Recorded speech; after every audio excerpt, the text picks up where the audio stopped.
Hello. आजच्या भागात आपल्याला बघायला भेटते की स्वानंदी समरला बोलत असते की तुम्ही जास्त काळजी नका करू. तेव्हा समर तिला सांगत असतो की रोहनला मी एकदा दोनदा नाही, 4-5 वेळा भेटलोय आणि त्याला व्यवस्थित समजावूनही सांगितले की बाबा काय तुमच्या दोघांमध्ये असेल ना ते आपण सॉर्ट आउट करू. सगळं सांगून त्याने ऐकून घेतलं. तेव्हा काहीच बोलला नाही. मला असं वाटलं की त्यांनी गिव्हअप केलं आहे, विचार करतोय, आपलं नातं पॉझिटिव्हली घेतोय. हे काहीच नव्हतं. हे सगळं त्याच्या डोक्यात चालू होतं. डिवोर्सचे विचार त्याच्या डोक्यात चालू होते. तेव्हा समर बोलतो अनबिलिव्हेबल. तेव्हा स्वानंदी बोलते नाही नाही मी खरंच सांगते, हे मला नाही माहिती आहे. तेव्हा समर बोलतो तुम्ही खोटं बोलू नका. सतत म्हणत असतात ना आम्ही दोघं बोलत असतो आणि तुम्हाला माहीत नव्हतं त्याच्या डोक्यात हे विचार चालू आहेत. तेव्हा स्वानंदी बोलते की अहो नव्हतं माहीत मला. अहो आम्ही बोललो एकमेकांशी, खूप वेळ बोललो, पण त्याने एक शब्दही उच्चारला नाही. नव्हतं माहीत मला. तेव्हा समर बोलतो खोटं बोलतायत, सगळे खोटं बोलतायत. तेव्हा समर बोलतो तुमच्या फॅमिलीमुळे, तुमच्या फॅमिलीच्या सगळ्या लोकांमुळे त्रासच झाला आहे आजपर्यंत आमच्या फॅमिलीला, आणि आज तुमच्या भावामुळे माझ्या आधीराला त्रास झालेला आहे. स्वानंदी सगळ्या गोष्टीला ॲग्री असते. तेव्हा समर बोलतो अहो बोला, काहीतरी बोला, आता का गप्प आहे. तेव्हा स्वानंदी बोलते नाही मी काहीही बोलले तरी या क्षणी चुकीचंच वाटणार आहे, पण तुमचं बरोबर आहे, 100% बरोबर. मला खरंच कळत नाही, मी एकदा बोलते रोहनजी. तेव्हा समर बोलतो आता काय बोलणार आहे स्वानंदी मॅडम. अहो डिवोर्सची नोटीस पाठवली त्याने, कळते का तुम्हाला. डिवोर्सची नोटीस, नातंच मोडायला निघालाय तो, संपवायला निघालाय. तुम्ही काय बोलणार आहे त्याच्याशी. नुसते शाब्दिक बुडबुडे. या सगळ्यामध्ये ना फक्त आदिरा खरं बोलते, बाकी सगळं खोटं आहे, फसवं आहे. इकडे आदिरा सारखं रोहनला फोन लावत असते, त्याचा फोन लागत नसतो. तेव्हा मल्लिका आणि अर्पिता येते. तेव्हा मल्लिका अर्पिताला खुणवते. तेव्हा अर्पिता बोलते की आदिरा एवढ्या रात्री कोणाला फोन लावतेस. तेव्हा आदिरा बोलते रोहनला, आणि कोणाला, त्याचा फोन कनेक्टच होत नाही, काय कुणास ठाऊक. तेव्हा मल्लिका बसते आणि बोलते डॉल काय अवस्था झाली माझ्या डॉलची. मला तर ना शॉकच बसला होता की डायरेक्ट डिवोर्सची नोटीस. अरे माणसा काहीतरी बोल माझ्या मुलीशी. काही एक शब्दही बोलला नाही, डायरेक्ट डिवोर्सची नोटीस. निदान स्वानंदीने तरी काहीतरी कल्पना द्यायला हवी होती ना. तेव्हा आदिरा बोलते नंदुताईचा काय संबंध याच्यामध्ये. तेव्हा मल्लिका बोलते अगं संबंध म्हणजे रोहन भाऊ आहे ना तिचा, तिला कल्पना तर असणारच ना. तेव्हा स्वानंदी बोलते मे बी नसेलही.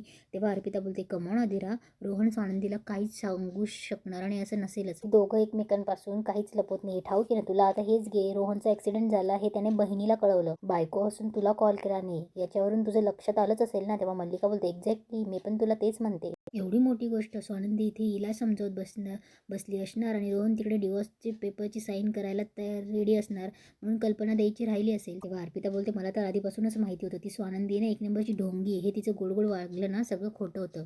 स्वानंदी समजवत असणार हिला की रोहनचं तुझ्यावर किती प्रेम आहे. रोहनलाही समजत असणार की आदिराचं त्याच्यावर किती प्रेम आहे, पण रोहनचं ठाम मत झालं असणार ना की हिला डिवोर्स द्यायचाच. स्वानंदी तरी काय करणार बिचारी. तेव्हा आदिरा बोलते बिचारी, माझ्या इमोशन्सची खेळली आहे नंदुताई, आणि बिचारी मी तिला मोठी बहीण मानलं. का केलं तिने असं, काय इमोशन्सची खेळली माझ्या. तेव्हा अर्पिता बोलते आदिरा मोठी बहीण असणं आणि मोठी बहीण समजणं यात खूप फरक आहे. तेव्हा आदिरा चिडचिड करते का वागतायत सगळे माझ्याशी असं, का मला त्रास देत आहेत. तेव्हा ती सगळे इकडे तिकडे वाचता फेकत असते आणि बोलते की हाऊ कुड शी डू दिस, का केलं तिने असं. मला या सगळ्या प्रश्नांची उत्तरं नंदुताईला विचारायची आहे. तेवढ्यात ती आदिराचं जेवण येतं. तेव्हा मल्लिका बोलते की जेवून घे आधी, जेवून घे. तेव्हा आदिरा ते जेवणही फेकून देते आणि बोलते मला नाही जेवायचं आहे. इकडे स्वानंदी रडत असते की मला माहीत नाही मी काय विचारणार आहे, पण मी त्याला बोलणार आहे की तू असं तडकाफडकी निर्णय का घेतलास, दुसरं काही ऑप्शन असेल ना. तेव्हा समर बोलतो असं बोलण्याने काय होणार, तू नोटीस मागे घेणार आहे. तेव्हा स्वानंदी बोलते अहो पण बोलावं तर लागेल ना त्याच्याशी. तेव्हा समर बोलतो आणि असं समजा झालं त्याने नोटीस मागे घेतली, पण आदिराला जो त्रास झाला आहे, आदिराचा जो प्रेमावरचा विश्वास उडला आहे, नात्यांवरचा विश्वास उडला आहे, तो येणार आहे परत. तेव्हा स्वानंदी बोलते की सगळं समजते पण बोलावं तर लागेल ना आपल्याला. रोहन गप्प झाला आहे, सुन्न झाला आहे, हे कळतंय मला.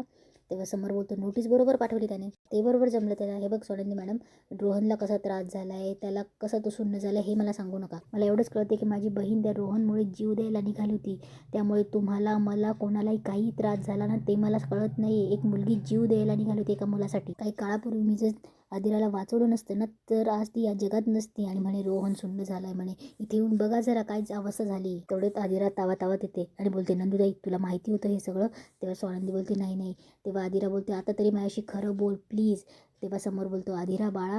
तेव्हा आदिरा बोलते एक मिनटं पिंट्या दादा, मला हिच्याशी बोलायचं आहे. तेव्हा आदिरा बोलते तुला माहिती होतं ना तरी पण तू माझ्याशी किती खोटं बोललीस.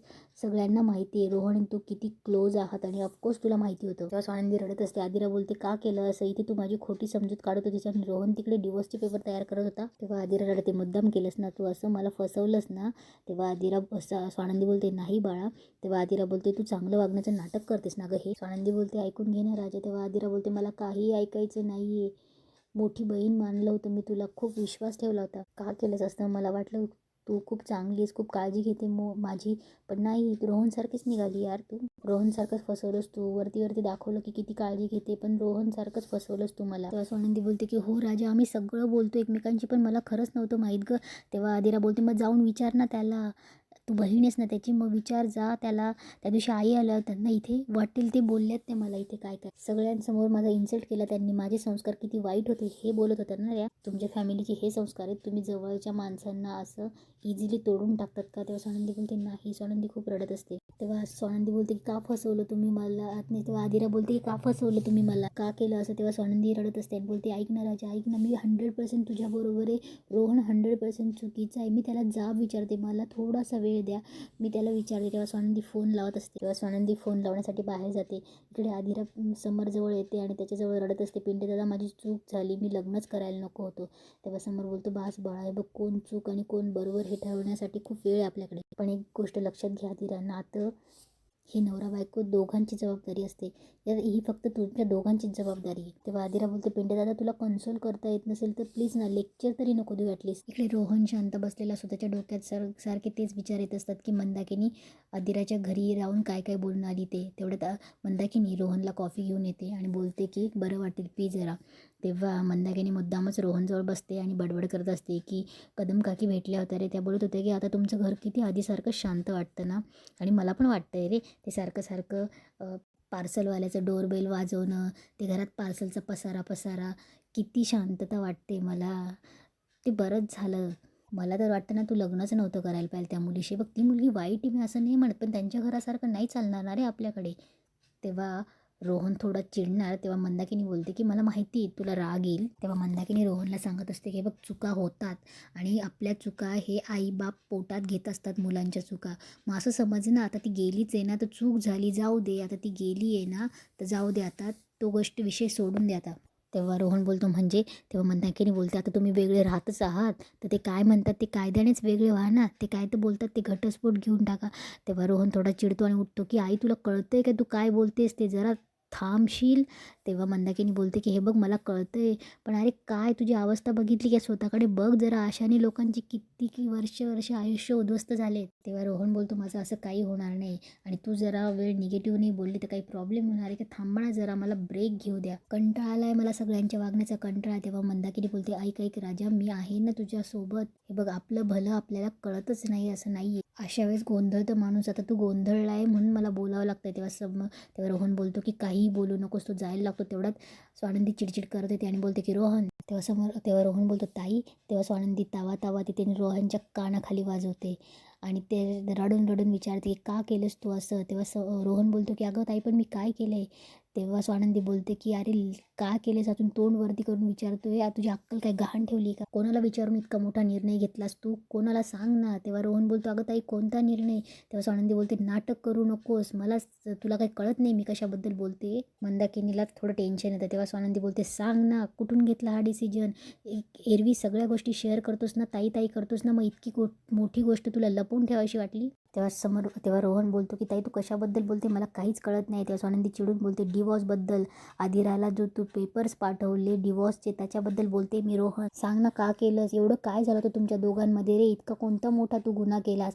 इकडे सुशेलाही थोडं टेन्शन येतं कारण की साईन तर सुशनेच केलेली असते. तेव्हा स्वानंदी बोलते सांग ना, तुझी जबाबदारी फक्त तुझे आई बाबा नाही आहेत, आदिरा सुद्धा आहे. तुझ्याशी लग्न करून ती ह्या घरात आली आहे. आई जे वागली ते बरोबर होतं. अरे तू आदिराला घटस्फोट देतोयस म्हणजे आईचं वागणं बरोबर होतं. हे असं झालं ना विषय. रोहन तुला कळतोय का तू चुकीच्या गोष्टीला पाठिंबा देतोयस? तिने घर सोडताना मला विचारलं नाही म्हणून मी तिला आता घटस्फोट देतो, ही कुठली अक्कल आहे? तेव्हा रोहन बोलतो अगं पण ताई. तेव्हा स्वानंदी बोलते तू गप्प बस, आता तिच्या प्रश्नांची उत्तरं दे. तू तिच्या प्रश्नांना उत्तर द्यायला बांधील आहेस ना रोहन? तिच्या जीवाशी खेळला ना, आता तिच्या प्रश्नांची उत्तरं दे. तेव्हा रोहन बोलतो ताई आता माझं ऐकून तर घे. तेव्हा स्वानंदी बोलते आधी तू माझं ऐक. इतक्या दिवस तुला सगळे सांगत होते ना जा आदिराशी बोल, तेव्हा टाळाटाळ करत राहिलास. ती बिचारी इतकी हेल्पलेस झाली, निराश झाली. बरं इथे सगळेच टोक गाठणार आहे. तुमच्यापैकी ना कोणीच सेन्सिबल नाही, सगळे टोक गाठा. इथे तू घटस्फोटाची नोटीस पाठवली, ती गेली टेरेसवर जीव द्यायला. रोहन बोलतो काय? तेव्हा स्वानंदी बोलते तुझी ही नोटीस बघून त्या पोरीने जीव द्यायचा प्रयत्न केला रे. तेव्हा सुश बोलते ताई सिरियसली? तेव्हा स्वानंदी बोलते मग मस्तीमध्ये जीव देतात लोक. ती सिरियसली प्रेम करते रोहन तुझ्यावर खरंच. तेव्हा रोहन जायला लागतो. तेव्हा स्वानंदी त्याला खेचते आणि बोलते कुठे चाललाय, आधी माझ्या प्रश्नांची उत्तरं दे. तेव्हा रोहन बोलतो ताई आदिरा कशी आहे, कुठे आहे ती. तेव्हा स्वानंदी बोलते वाचली ती, तिथे गच्चीच्या टोकावर जाऊन उभं राहिली होती. ते वेळेत जर कोणी पोहोचलं नसतं ना तर आज त्या पोरीचा जीव गेला असता आणि त्याला कारण फक्त तू असतास. तेव्हा मंदाकिनी बोलते एक मिनिट स्वानंदी, आपल्याला सगळ्यांनाच माहिती ती मुलगी किती विक्षिप्त आहे.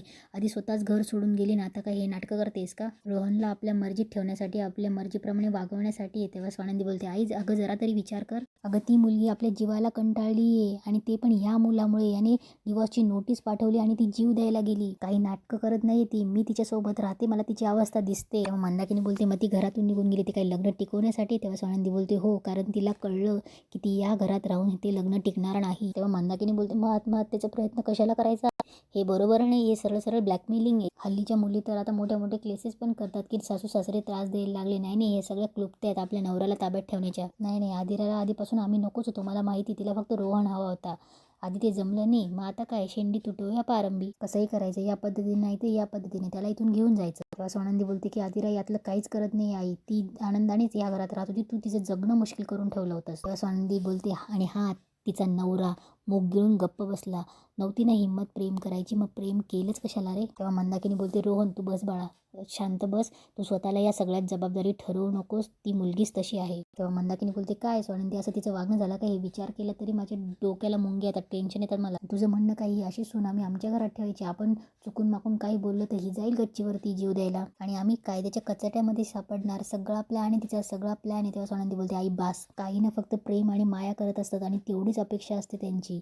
तिची ना तुझ्याकडनं फक्त प्रेमाची आणि मायेची अपेक्षा होती रोहन. सांगा ना रोहनसारख्या मुलाबरोबर आणि आपल्यासारख्या साध्या घरामध्ये तिने का लग्न केलं असतं. तेव्हा मंदाकिनी बोलते की बस आता स्वानंदी तू काही रोहनला बोलू नको, त्या मुलीचं वागणं मी बघितलंय, मी सहन केलंय तिला या घरात. तेव्हा रोहनचे बाबा बोलतात घ्या चोराच्या उलट्या बोंबा, अगं ही जाच करत होती तिला, आम्ही बघितले आमच्या डोळ्यांनी, तू तिच्यावर आपल्या अपेक्षा लादल्यास अवास्तव आणि चुकीच्या.